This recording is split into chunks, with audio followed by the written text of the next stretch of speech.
నేను మా ఆవిడ బస్ టికెట్ దర్శనం బుక్ చేసుకోవాలంటే ఎక్కడికి వెళ్ళకుండా సింపుల్గా ఏం చేస్తాను తెలుసా అండి? ఏం చేస్తారు? ఎన్టీఆర్ వైద్య సేవ కార్డు ఉందా అని నన్ను అడిగారండి. నేను ఏం చేస్తానో తెలుసా? హాయ్ చెప్తాను. ప్రపంచంలో ఎక్కడా లేని విధంగా ఆంధ్రప్రదేశ్ ప్రభుత్వం మనమిత్ర వాట్సాప్ గవర్నెన్స్ విధానాన్ని తీసుకొచ్చింది. మీరు ఏ పనిలో ఉన్నా, మీకు ప్రభుత్వంలో ఏ సేవ కావాలన్నా వాట్సాప్ లో 9552300009 నెంబర్ కి హాయ్ అని పెట్టండి. కావాల్సిన ఆప్షన్ ని సెలెక్ట్ చేసుకోండి. ఇక హాయిగా మీ పనులు చేసుకోండి. ప్రజల చేతిలోనే ప్రభుత్వం, ప్రజల చేతిలోనే పాలన. ఇది ప్రజా ప్రభుత్వం. హలో, అఘోర్య నమస్తే అమ్మా. నమస్తే అమ్మా. బాగున్నారు తల్లి? బాగున్నానండి. రైట్, అయితే ప్రెసెంట్ మీరు ఆ కుటుంబానికి దూరంగా ఉంటాను, ముఖ్యంగా వర్షినికి కూడా దూరంగా ఉంటాను అని చెప్పైతే తెలుస్తోంది. ఎందుకమ్మా, ఏం జరిగింది? అమ్మా, గురువులు కూడా కాల్ చేశారు. మా ప్రభాకర్ గురువుజీ కూడా చెప్పారు,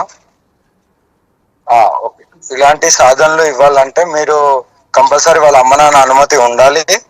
అందుకే ఇలాంటి వాటికి ఇంకెప్పుడు చేయకండి. తెలిసో తెలియకో చేశారు, అయిపోయింది. ఆ పిల్ల వచ్చింది, మీరు దీక్ష నేర్పిస్తున్నారు, బాగానే ఉంది. కానీ వాళ్ళ తల్లిదండ్రి పర్మిషన్ కూడా కావాలి.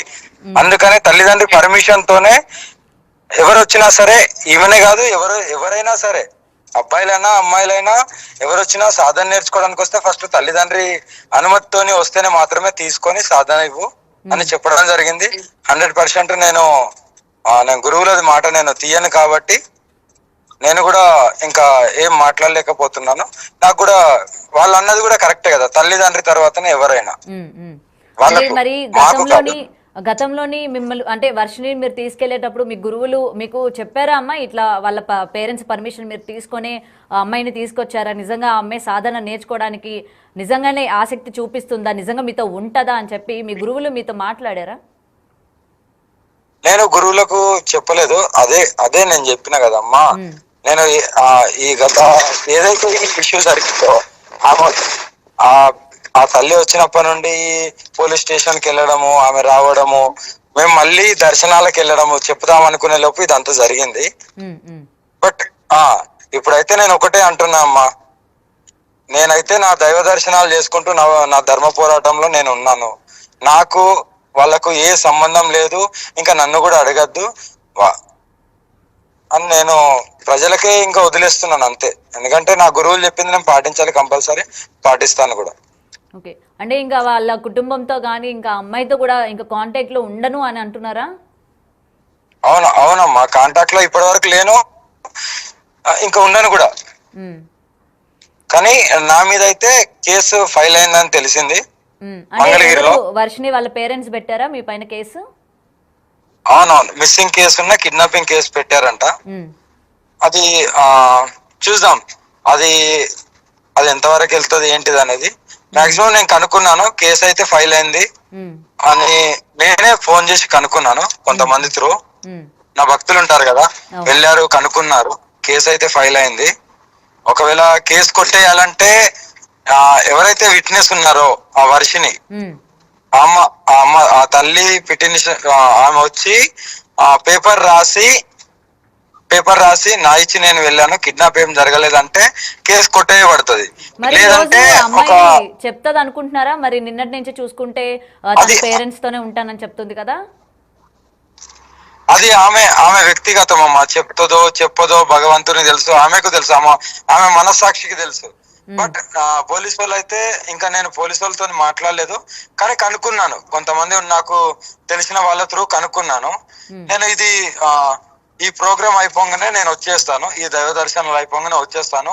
నేను కంపల్సరీ నేను పోలీసు వాళ్ళకి సహకరించాలి. కాబట్టి ఒకవేళ ఆమె రాసియకుంటే పోలీసు వాళ్ళు ఎలా అయితే అంటే రాసియకుంటే 90 రోజులు జైల్లో ఉండాల్సి వస్తుంది అదే అని అంటున్నారు. దానికి కూడా సిద్ధం నేను. అంటే మీరు జైలు శిక్ష అనుభవించడానికి కూడా సిద్ధంగా ఉన్నారైతే, ఒకవేళ అమ్మాయి తను ఇష్టపూర్వకంగా నేను రాలేదు, మీరే బలవంతం పెట్టారని చెప్తే?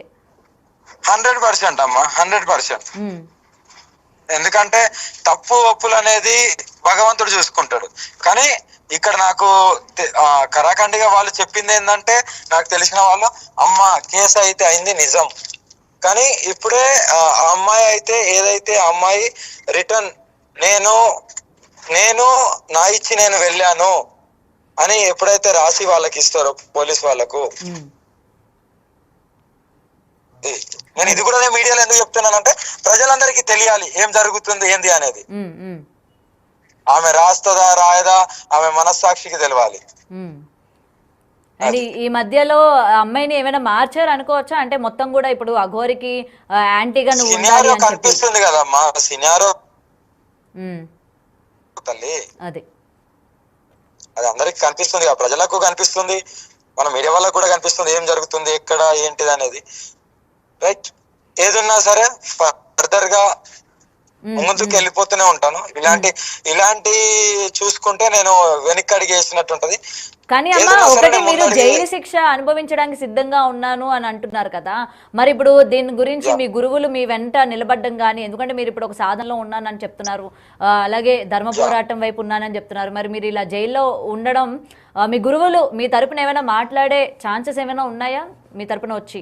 అమ్మా నేను ఒకటే చెప్పినమ్మా నా గురువులకు, నేను చేసిన తప్పు తల్లిదండ్రులను ఒప్పించుకోకుండా ఆమె వచ్చింది కాబట్టి నేను సాధనిస్తాను అన్నాను కాబట్టి అది నా మిస్టేక్, గురువులకు చెప్పలేదు కాబట్టి ఆ శిక్ష నేనే అనుభవించాలి, తప్పదు.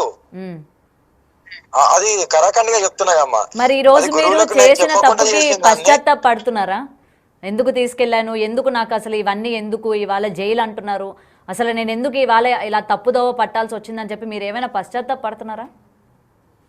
పశ్చాత్తాపం అని కాదు, నేను ఏమనుకున్నా అంటే ఎవరైనా సాధన నేర్చుకుంటే వాళ్ళ భవిష్యత్తు బాగుంటది కదా అని నేను ఆలోచించా. బట్ ఇలాంటివి వెళ్తాయని తెలియదు కదమ్మా.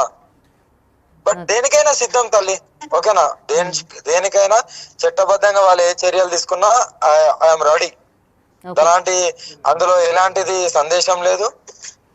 నేను గురువులకు చెప్పాను, నేను చేసిన మిస్టేక్ నేనే అనుభవిస్తాను అని చెప్పాను కూడా. మరి ఇప్పుడు ఇంత జరిగిన తర్వాత మళ్ళీ ఇంకెవరైనా సరే మీ దగ్గరికి సాధన నేర్చుకోవడానికి వస్తాము అని అంటే ఏం చెప్తారు మీరు? అంటే మీ సమాధానం ఏంటి? మీ అడుగు తల్లిదండ్రులను ఒప్పించుకొని రావాలి. తల్లిదండ్రులు వాళ్ళు ఒప్పుకోలేకపోతే మేమేమి చేయలేము, మా దగ్గరికి రావద్దు కూడా. యా, ఇది ఓపెన్ గా, ఇంకా ఇది కరాఖండిగా చెప్తున్నాను, తల్లిదండ్రులను ఒప్పించుకొనే రావాలి. Yeah, okay. మళ్ళీ మీకు ఏమైనా ఇప్పటికైనా ప్రజలు అర్థం చేసుకోండి. ఇంకెప్పుడు నా గురించి నా దగ్గర వర్షిని గురించి ఎవరు ఎత్తద్దు దయచేసి. నేను నా పోరాటంలో, నా పూజలలో, నేను నా దీక్షలో, నా సాధనలో నేనున్నాను. ఇది ఇక్కడికి ఎండ్ అయితే బాగుంటది అని అనుకుంటాను. త్వరలోనే పోలీస్ స్టేషన్ కి వస్తాను, అప్పుడు మీరు కూడా రావచ్చు తల్లి, మీరు కూడా వచ్చి అక్కడ ఏం జరుగుతుందని చెప్పొచ్చు. ఇంకొకటి విష్ణు వల్ల ఆపద ఉందని చెప్పారు. రేపు పొద్దున అమ్మాయికి ఏదైనా ఇట్లా ఆపద కానీ వస్తున్నట్లు మీకు కానీ తెలిస్తే మీరు కాపాడే ప్రయత్నం ఏమైనా చేస్తారా? అప్పుడు కూడా నాకు వద్దులే అని చెప్పి వదిలేసే ప్రయత్నం చేస్తారా? అమ్మా అది అది అది వాళ్ళ వ్యక్తిగతం అమ్మా, ఓకేనా?